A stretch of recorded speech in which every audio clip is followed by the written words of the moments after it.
The Book of Ezra.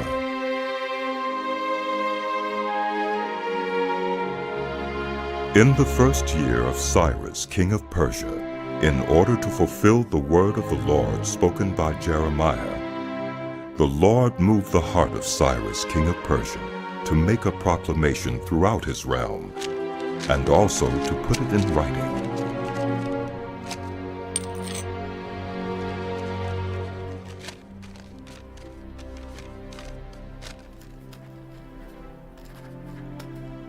This is what Cyrus, king of Persia, says.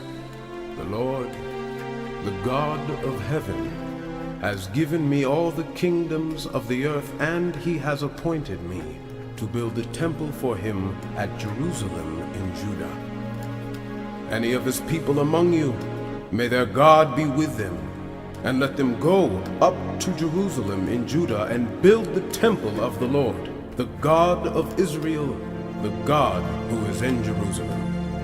And in any locality where survivors may now be living, the people are to provide them with silver and gold, with goods and livestock, and with free will offerings for the temple of God in Jerusalem.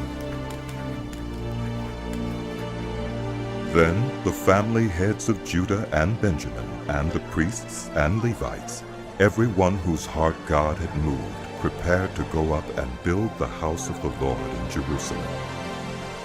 All their neighbors assisted them with articles of silver and gold, with goods and livestock, and with valuable gifts, in addition to all the free will offerings.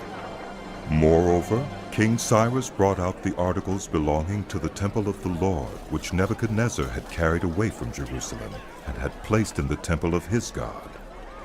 Cyrus, king of Persia, had them brought by Mithridath, the treasurer, who counted them out to Sheshbazzar, the prince of Judah. This was the inventory: gold dishes, 30; silver dishes, 1,000; silver pans, 29; gold bowls, 30; matching silver bowls, 410; other articles, 1,000. In all, there were 5,400 articles of gold and of silver. Sheshbazzar brought all these along with the exiles when they came up from Babylon. These are the people of the province who came up from the captivity of the exiles, whom Nebuchadnezzar, king of Babylon, had taken captive to Babylon. They returned to Jerusalem and Judah, all to their own towns, in company with Zerubbabel, Joshua, Nehemiah, Seraiah, Reelaiah, Mordecai, Bilshan, Mispah, Bigvai, Rehum, and Baunah. The list of the men of the people of Israel, the descendants of Parosh, 2,172. Of Shephatiah, 372. Of Ara, 775. Of Pahath-Moab, through the line of Jeshua and Joab, 2,812. Of Elam, 1,254. Of Zattu, 945. Of Zakkai, 760. Of Bani, 642. Of Bebai, 623. Of Azgad, 1,222. Of Adonikam, 666. Of Bigvai, 2,056.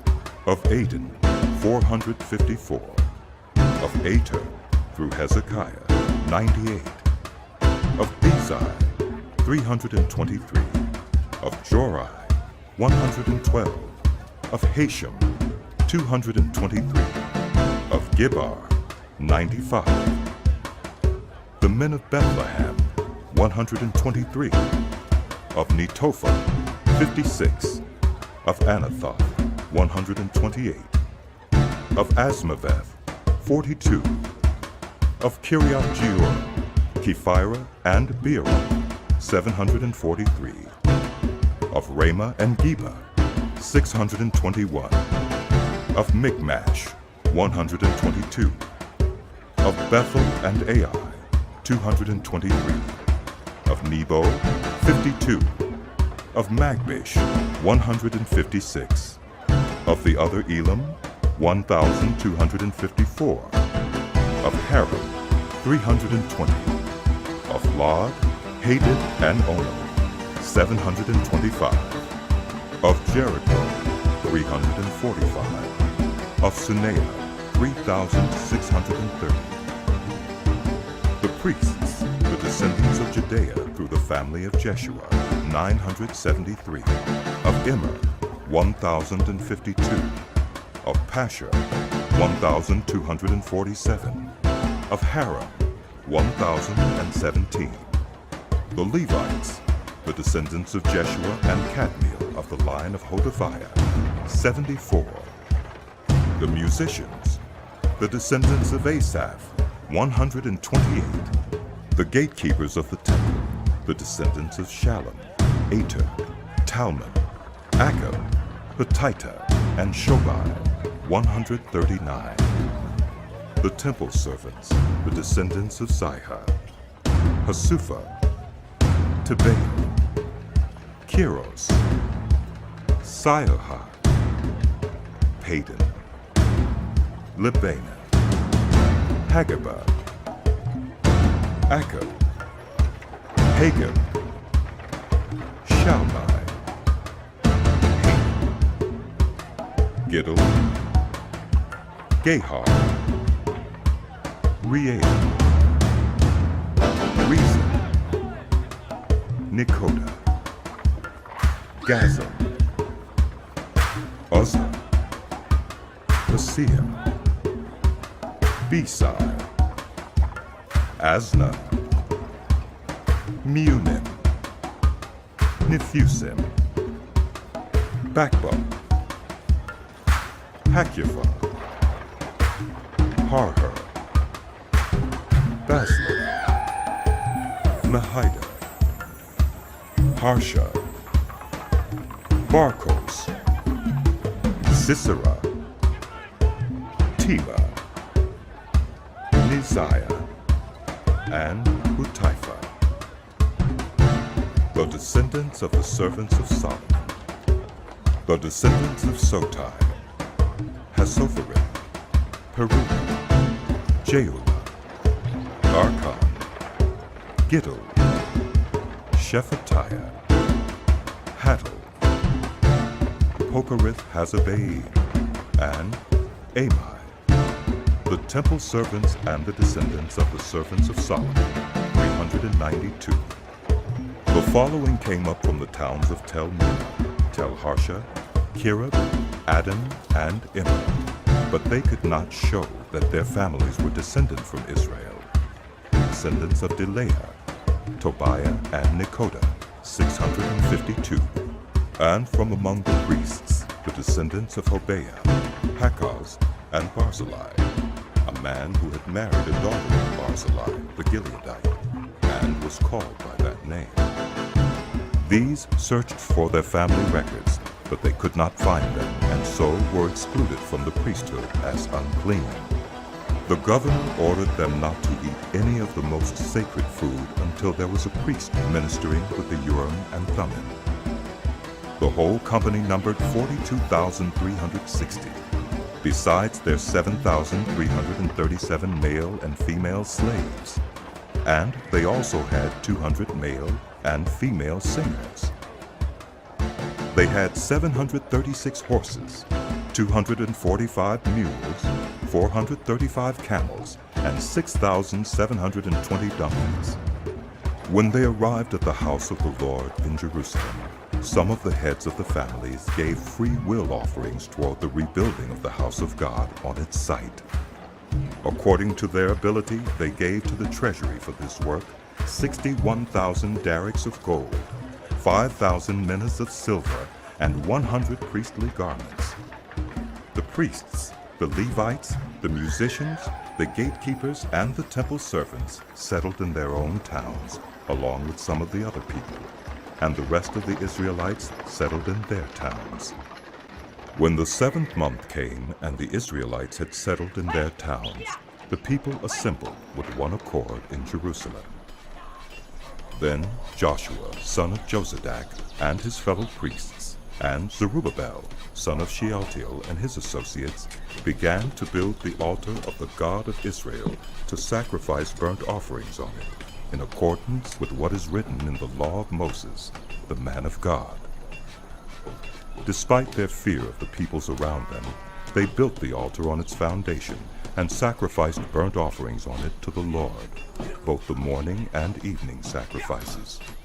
Then, in accordance with what is written, they celebrated the Festival of Tabernacles with the required number of burnt offerings prescribed for each day.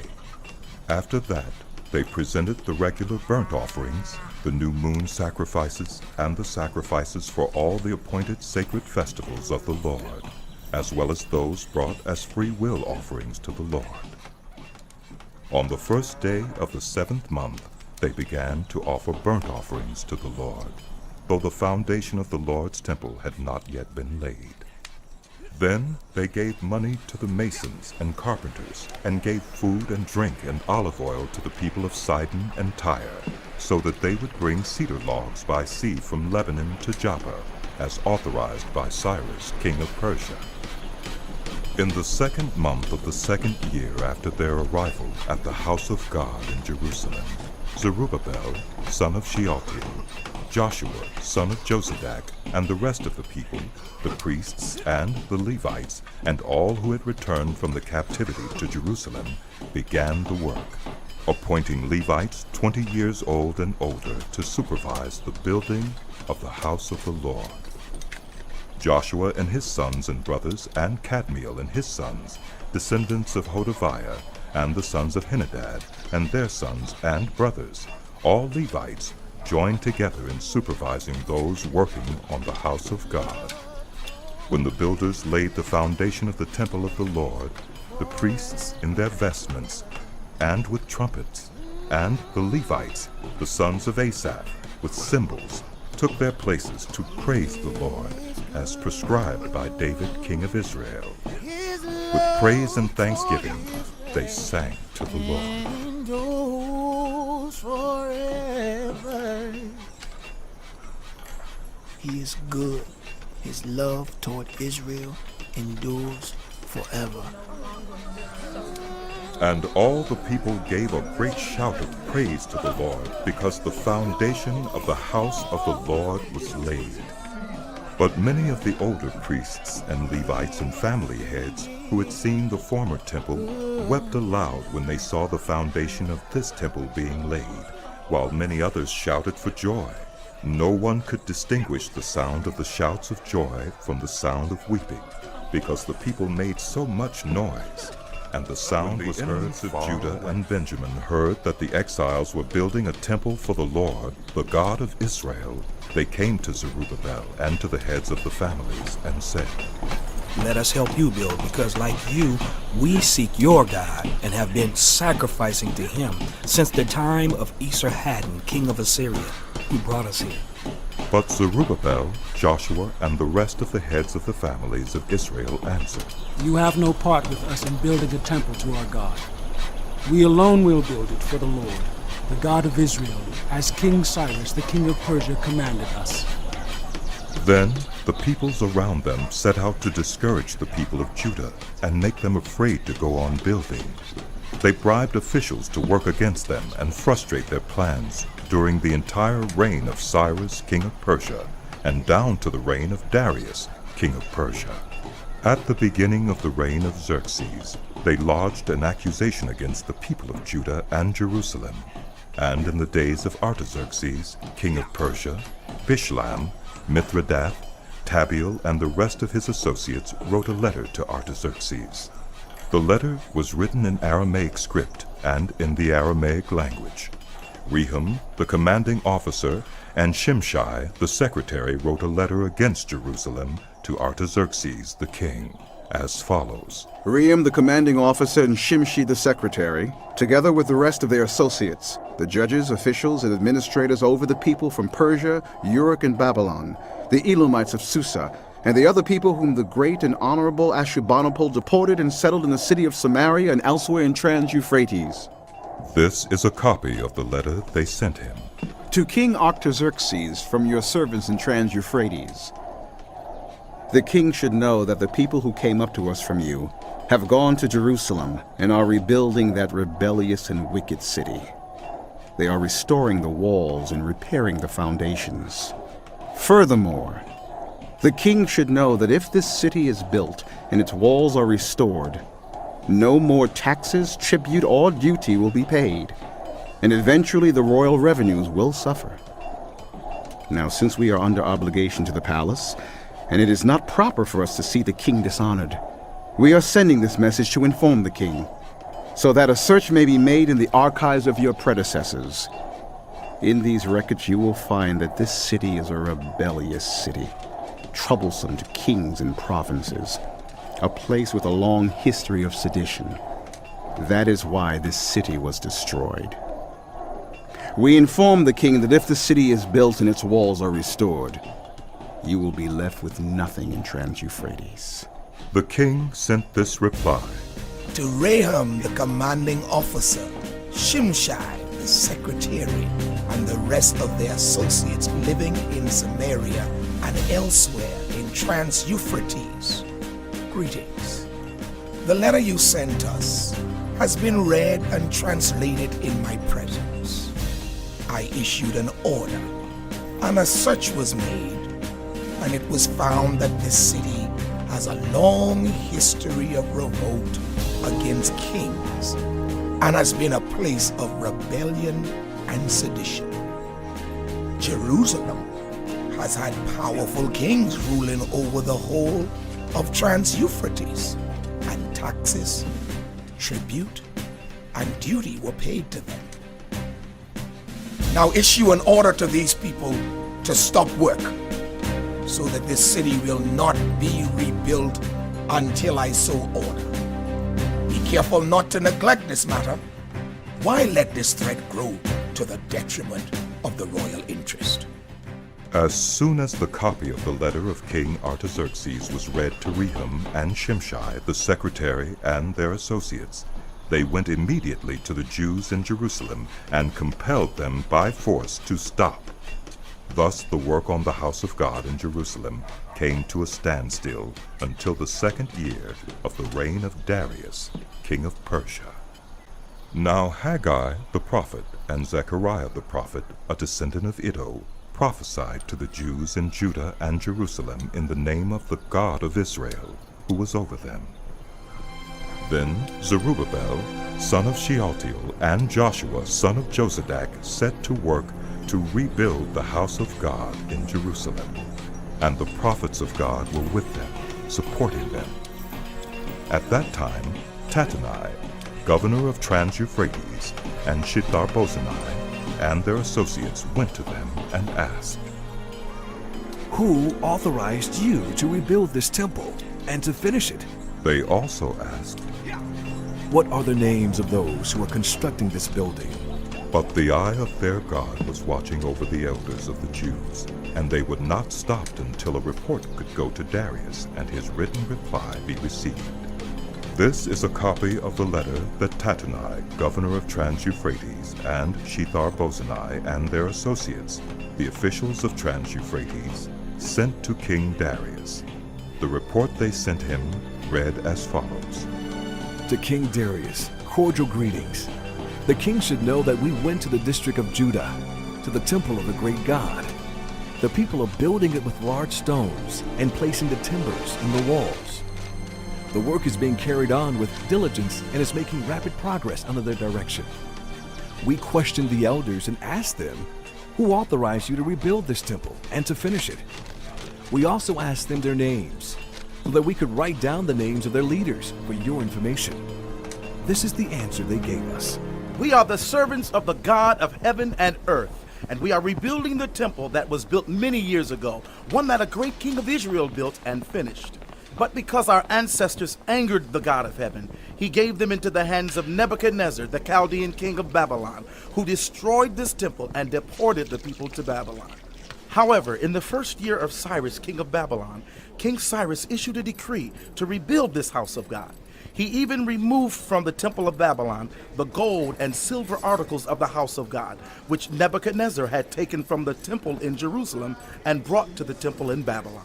Then King Cyrus gave them to a man named Sheshbazzar, whom he had appointed governor, and he told him, "Take these articles and go and deposit them in the temple in Jerusalem, and rebuild the house of God on its site." So this Sheshbazzar came and laid the foundations of the house of God in Jerusalem. From that day to the present, it has been under construction, but is not yet finished. Now, if it pleases the king, let a search be made in the royal archives of Babylon to see if King Cyrus did in fact issue a decree to rebuild this house of God in Jerusalem. Then let the king send us his King decision. Darius then issued an order, and they searched in the archives stored in the treasury at Babylon. A scroll was found in the citadel of Ecbatana in the province of Media, and this was written on it. Memorandum. In the first year of King Cyrus, the king issued a decree concerning the temple of God in Jerusalem. Let the temple be rebuilt as a place to present sacrifices, and let its foundations be laid. It is to be 60 cubits high and 60 cubits wide, with 3 courses of large stones and 1 of timbers. The costs are to be paid by the royal treasury. Also, the gold and silver articles of the house of God, which Nebuchadnezzar took from the temple in Jerusalem and brought to Babylon, are to be returned to their places in the temple in Jerusalem. They are to be deposited in the house of God. Now then, Tattenai, governor of Trans-Euphrates, and Shethar-Bozenai, and you other officials of that province, stay away from there. Do not interfere with the work on this temple of God. Let the governor of the Jews and the Jewish elders rebuild this house of God on its site. Moreover, I hereby decree what you are to do for these elders of the Jews in the construction of this house of God. Their expenses are to be fully paid out of the royal treasury from the revenues of Trans-Euphrates, so that the work will not stop. Whatever is needed, young bulls, rams, male lambs for burnt offerings to the God of heaven, and wheat, salt, wine, and olive oil, as requested by the priests in Jerusalem, must be given them daily without fail, so that they may offer sacrifices pleasing to the God of heaven and pray for the well-being of the king and his sons. Furthermore, I decree that if anyone defies this edict, a beam is to be pulled from their house, and they are to be impaled on it. And for this crime, their house is to be made a pile of rubble. May God, who has caused his name to dwell there, overthrow any king or people who lifts a hand to change this decree or to destroy this temple in Jerusalem. I, Darius, have decreed it. Let it be carried out with diligence. Then, because of the decree King Darius had sent, Tattenai, governor of Trans-Euphrates, and Shethar-Bozenai, and their associates, carried it out with diligence. So the elders of the Jews continued to build and prosper under the preaching of Haggai the prophet and Zechariah, a descendant of Iddo. They finished building the temple according to the command of the God of Israel and the decrees of Cyrus, Darius, and Artaxerxes, kings of Persia. The temple was completed on the 3rd day of the month of Adar in the 6th year of the reign of King Darius. Then the people of Israel, the priests, the Levites, and the rest of the exiles celebrated the dedication of the house of God with joy. For the dedication of this house of God, they offered 100 bulls, 200 rams, 400 male lambs, and as a sin offering for all Israel, 12 male goats, one for each of the tribes of Israel. And they installed the priests in their divisions and the Levites in their groups for the service of God at Jerusalem, according to what is written in the book of Moses. On the 14th day of the 1st month, the exiles celebrated the Passover, the priests and Levites had purified themselves and were all ceremonially clean. The Levites slaughtered the Passover lamb for all the exiles, for their relatives the priests, and for themselves. So the Israelites who had returned from the exile ate it, together with all who had separated themselves from the unclean practices of their Gentile neighbors, in order to seek the Lord, the God of Israel. For 7 days they celebrated with joy the festival of unleavened bread, because the Lord had filled them with joy by changing the attitude of the king of Assyria, so that he assisted them in the work on the house of God, the God of Israel. The book of Ezra continued.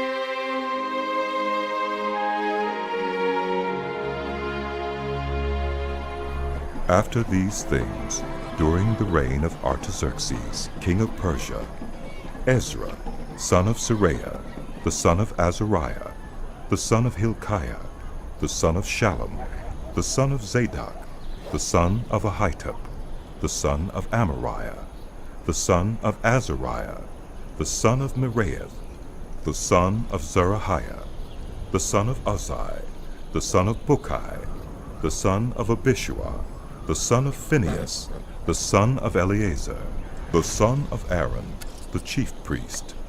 This Ezra came up from Babylon.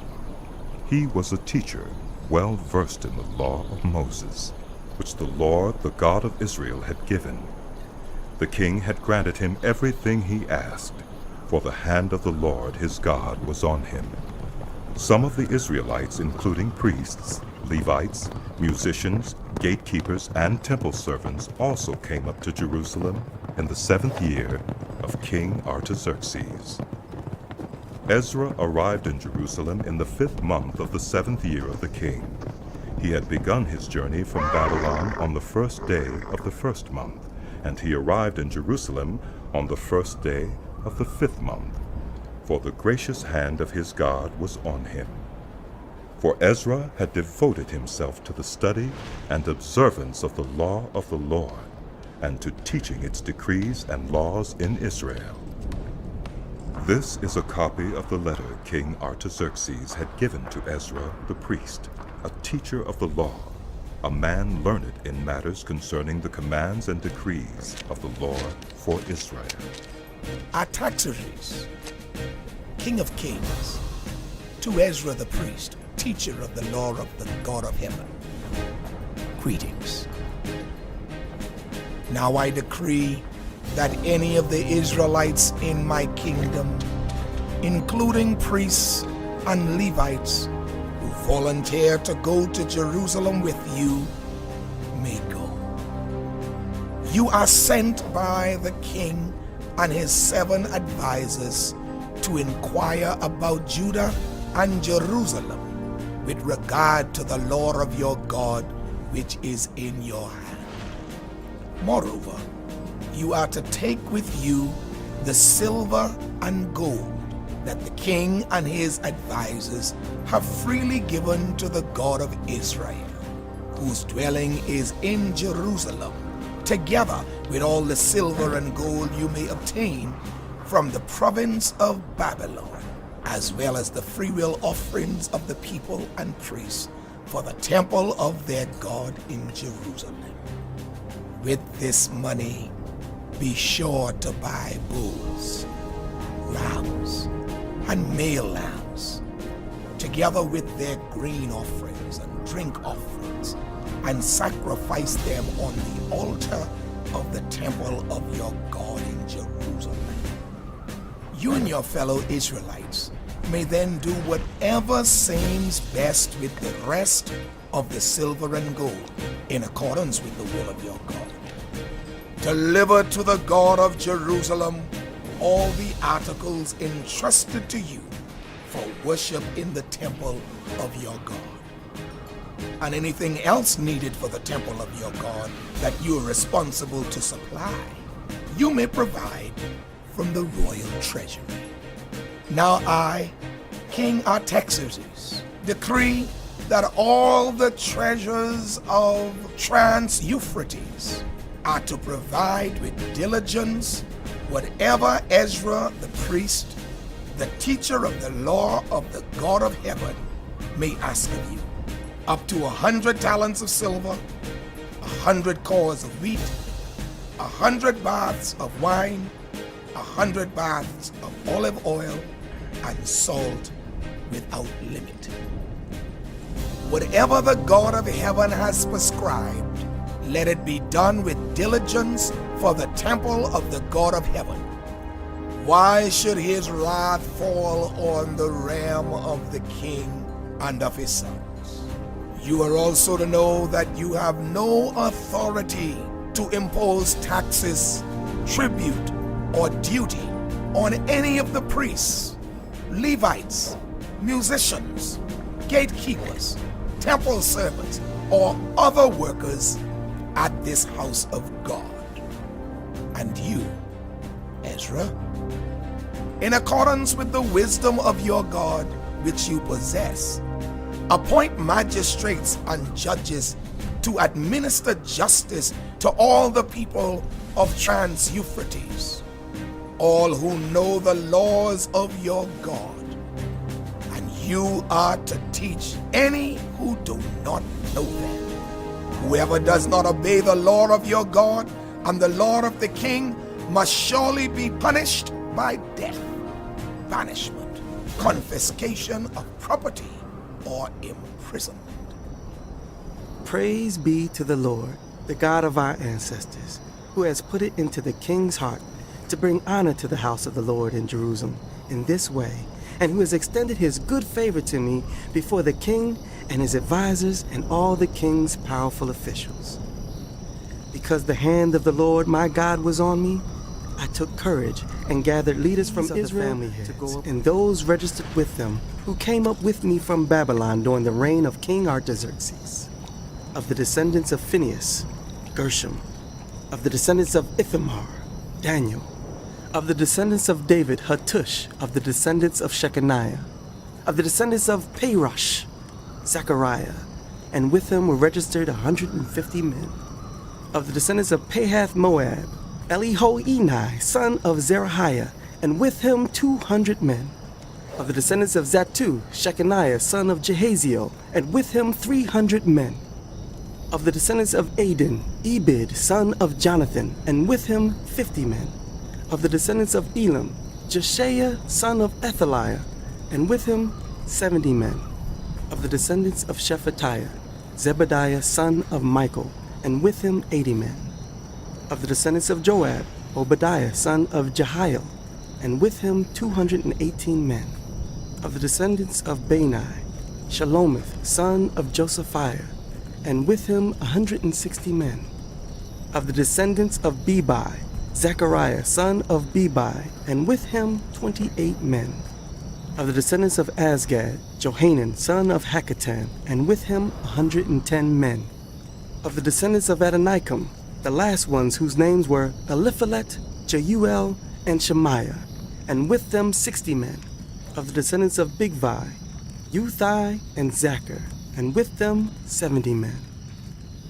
I assembled them at the canal that flows toward Ahava, and we camped there 3 days. When I checked among the people and the priests, I found no Levites there. So I summoned Eleazar, Ariel, Shemaiah, Elnathan, Jarib, Elnathan, Nathan, Zechariah, and Meshullam, who were leaders, and Joiarib, and Elnathan, who were men of learning, and I ordered them to go to Iddo, the leader in Cassiphia. I told them what to say to Iddo and his associates, the temple servants in Cassiphia, so that they might bring attendance to us for the house of our God. Because the gracious hand of our God was on us, they brought us Sherebiah, a capable man, from the descendants of Melai, son of Levi, the son of Israel, and Sherebiah's sons and brothers, 18 in all, and Heshabiah, together with Jeshaiah from the descendants of Merari, and his brothers and nephews, 20 in all. They also brought 220 of the temple servants, a body that David and the officials had established to assist the Levites. All were registered by name. There, by the Ahava Canal, I proclaimed a fast, so that we might humble ourselves before our God and ask Him for a safe journey for us and our children with all our possessions. I was ashamed to ask the king for soldiers and horsemen to protect us from enemies on the road, because we had told the king, "The gracious hand of our God is on everyone who looks to Him, but His great anger is against all who forsake Him." So we fasted and petitioned our God about this, and He answered our prayer. Then I set apart 12 of the leading priests, namely Sherebiah, Hashabiah, and 10 of their brothers. And I weighed out to them the offering of silver and gold, and the articles that the king, his advisors, his officials, and all Israel present there had donated for the house of our God. I weighed out to them 650 talents of silver, silver articles weighing 100 talents, 100 talents of gold, 20 bowls of gold valued at 1,000 darics, and 2 fine articles of polished bronze as precious as gold.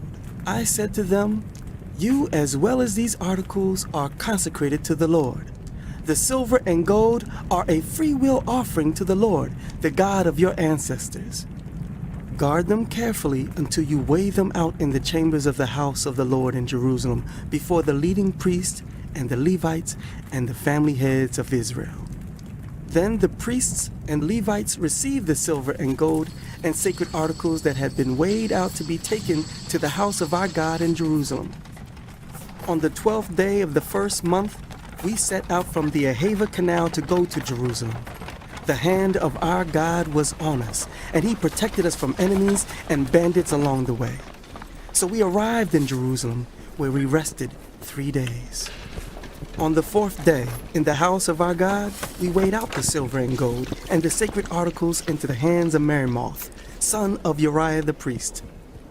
Eleazar, son of Phinehas, was with him, and so were the Levites, Jozabad, son of Jeshua, and Noadiah, son of Benui. Everything was accounted for by number and weight, and the entire weight was recorded at that time. Then the exiles who had returned from captivity sacrificed burnt offerings to the God of Israel. 12 bulls for all Israel, 96 rams, 77 male lambs, and, as a sin offering, 12 male goats. All this was a burnt offering to the Lord. They also delivered the king's orders to the royal satraps and to the governors of Trans-Euphrates, who then gave assistance to the people and to the house of God. After these things had been done, the leaders came to me and said, "The people of Israel, including the priests and the Levites, have not kept themselves separate from the neighboring peoples with their detestable practices, like those of the Canaanites, Hittites, Perizzites, Jebusites, Ammonites, Moabites, Egyptians, and Amorites. They have taken some of their daughters as wives for themselves and their sons, and have mingled the holy race with the peoples around them, and the leaders and officials have led the way in this unfaithfulness." When I heard this, I tore my tunic and cloak, pulled hair from my head and beard, and sat down appalled. Then everyone who trembled at the words of the God of Israel gathered around me because of this unfaithfulness of the exiles.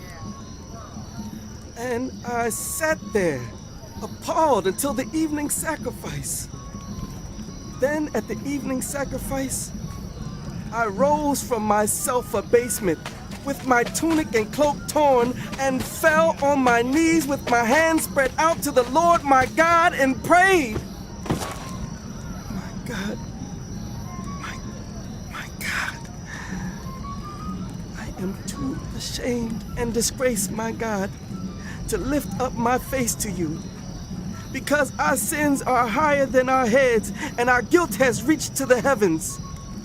From the days of our ancestors until now, our guilt has been great.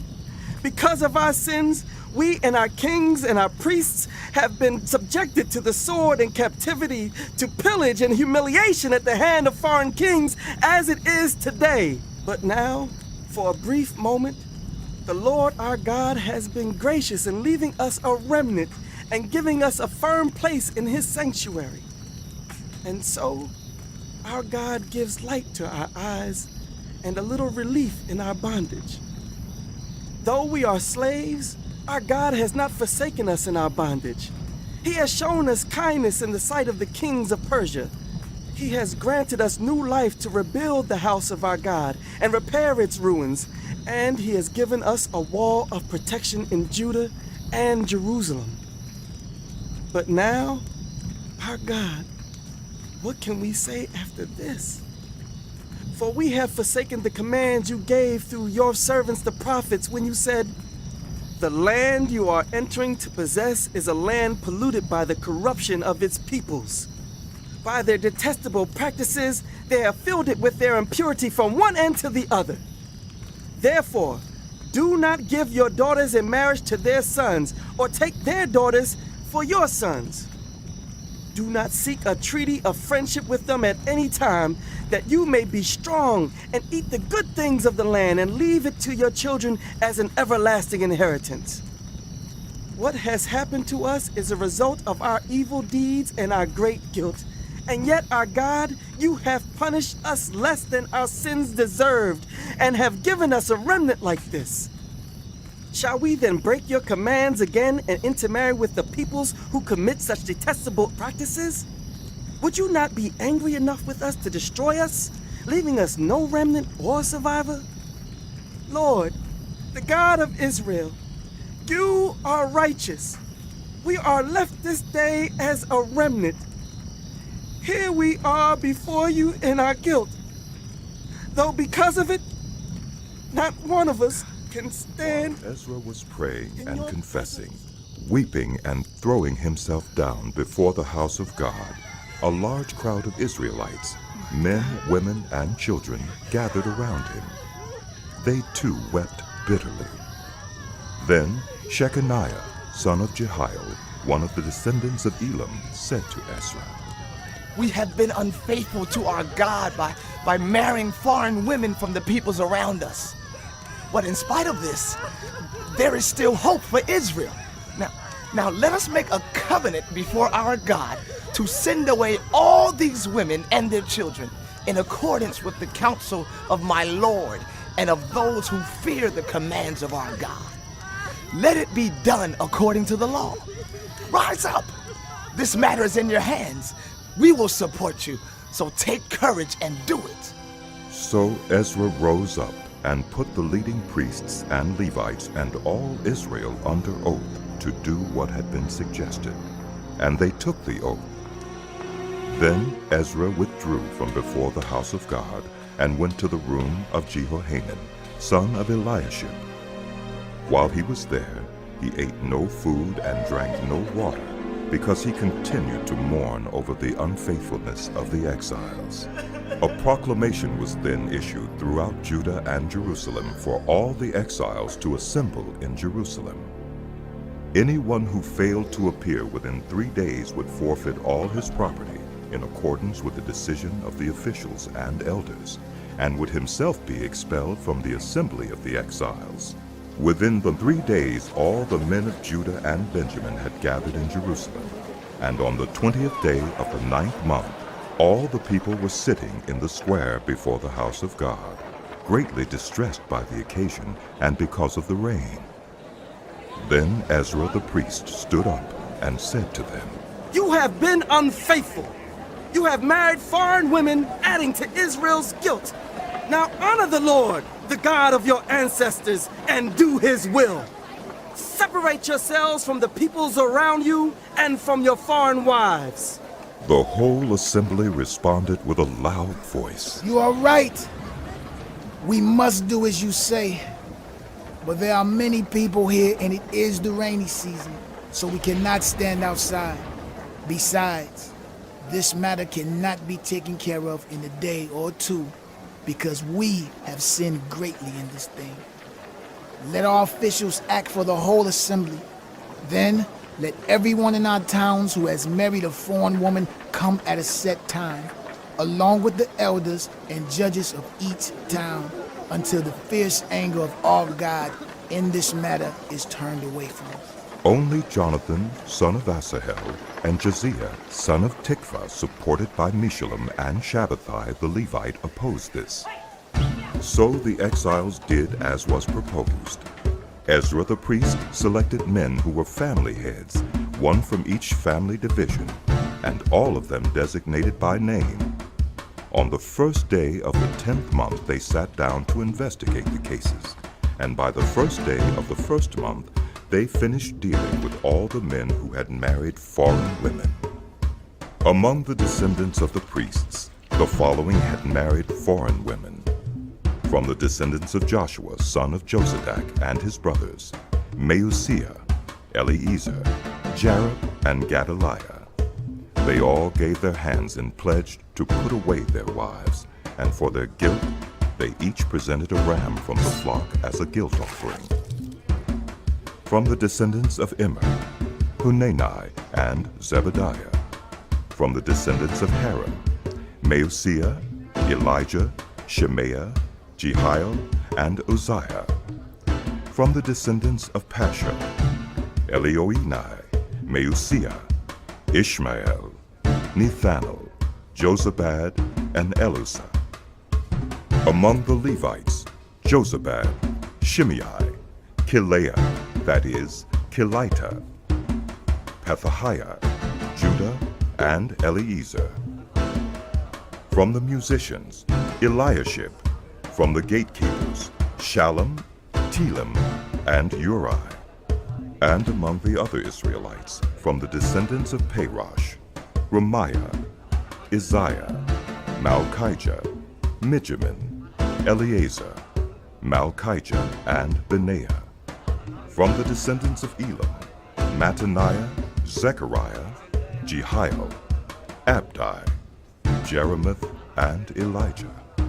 From the descendants of Zattu, Elioenai, Eliashib, Mattaniah, Jeremoth, Zabad, and Aziza.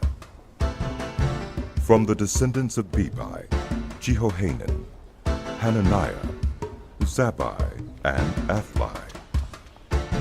From the descendants of Bani, Meshullam, Malach, Adaiah, Jashub, Sheol, and Jeremoth. From the descendants of Pahath-Moab, Adnah, Kelal, Benaiah, Maaseiah, Mattaniah, Bezalel, Benui, and Manasseh. From the descendants of Haram, Eleazar, Ishijah, Malchijah, Shemaiah, Shimeon, Benjamin, Malach, and Shamariah. From the descendants of Hashem, Mattanai, Mattata, Zabad, Eliphalet, Jeremiah, Manasseh, and Shimei. From the descendants of Bani, Meudai, Amram, Yul, Benaiah, Bediah, Keluhai, Vaniah, Meremoth, Eliashib, Mattaniah, Mattanai, and Jehusu. From the descendants of Benui, Shimei, Shelemiah, Nathan, Adaiah, Magnatobai, Sheshai, Sharai, Azarel, Shelemiah, Shemariah, Shallum, Amariah, and Joseph. From the descendants of Nebo, Jeiel, Mattathiah, Zabad, Zabina, Jaddai, Joel, and Benaiah. All these had married foreign women, and some of them had children by these wives.